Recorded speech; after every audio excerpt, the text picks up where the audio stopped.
देश के अंदर बढ़ते जातिवाद और लोगों के बीच में हो रहे भेदभाव के किस्से और उसकी चर्चाएं अब विदेशों में भी होने लगी है।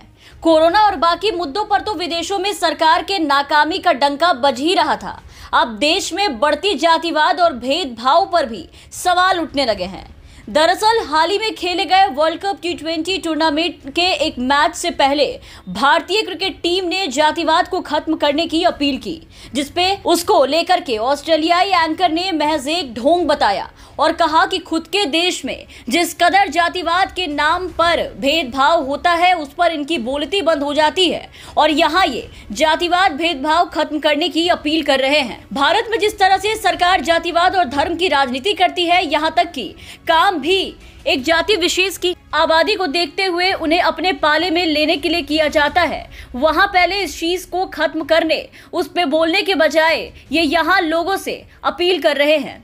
ऑस्ट्रेलिया के सबसे बड़े न्यूज चैनल पर एंकर एंड्रू बोल्ट ने न सिर्फ भारतीय क्रिकेट टीम को ढोंगी कह दिया, बल्कि भाजपा शासित देश भारत के जातिवाद के मसले पर भी बड़ा सवाल खड़ा कर दिया है। ये देखिए, ऑस्ट्रेलिया के टीवी चैनल ने भारत में जातिवाद और भेदभाव को लेकर के गंभीर सवाल उठाए। क्या कुछ कहा है, सुनिए इस वीडियो को।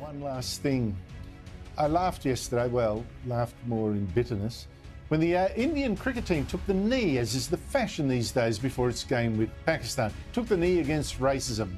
But this is from a team representing the country that should first fix its own caste system before making big international statements. The Hindu caste system that has Brahmins, the priest caste at the very top, and the untouchables down at the very, very bottom.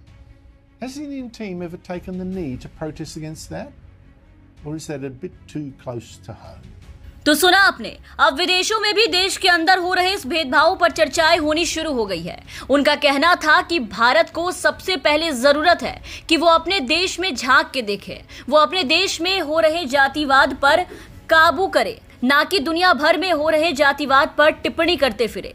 ये चर्चाएं आज विदेशों में इसलिए हो रहे हैं क्योंकि विश्व को शांति, अमन और भाईचारे का ज्ञान बांटने वाले प्रधानमंत्री और उनके दुलारे नेता दोहरी राजनीति करने में काफी माहिर हैं और जो वो करते हैं उसी की चर्चाएं आज बाहर हो रही है। एक तरफ ये देश में जातिवाद ना होने और सबका साथ सबका विश्वास का ढोल पीटते हैं, लेकिन सबसे ज्यादा जातिगत टिप्पणी और भेदभाव बीजेपी के नेता ही करते हैं और सबसे ज्यादा इस भेदभाव के निशाने पर लोग बीजेपी शासित राज्यों में ही आते हैं, जहां इन्हें बुरी तरह से प्रताड़ित किया जाता है जाति के मामले में। मध्य प्रदेश से लेकर के उत्तर प्रदेश तक 2014 के बाद से जातिगत भेदभाव और जात देकर प्रताड़ित करने की खबरें बहुत आम हो चली है।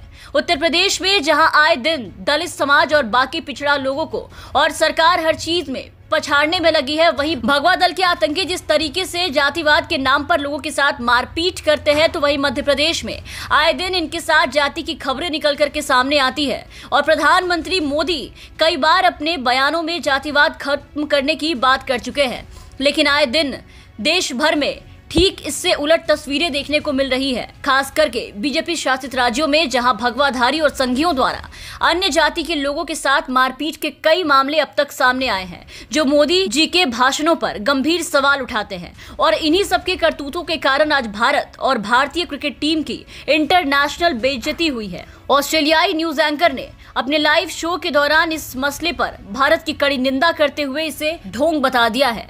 Bureau report, the VPN TV।